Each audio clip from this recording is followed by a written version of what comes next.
モッツガレージです。前回、コグステーとしてのサブバンパーができたので、コグをつけていきます。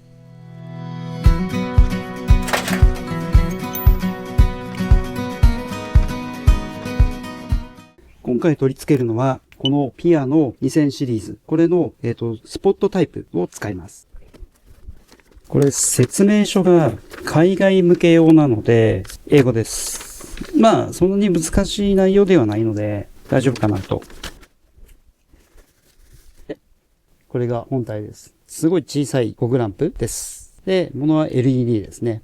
これを選んだ理由の一つが、12V で 9.2W なんですよね。古い車ってやっぱりコードがだいぶ厳しいので、あまり高いワット数を使うと負担が大きいかなと思ったので、ちょっと高いですけど、ピアのタイプを購入することにしました。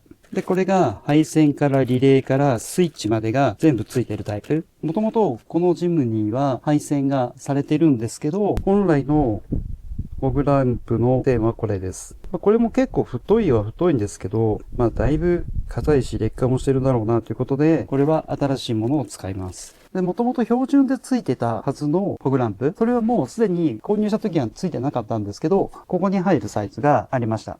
で、今回は、これだけ小さいタイプにしています。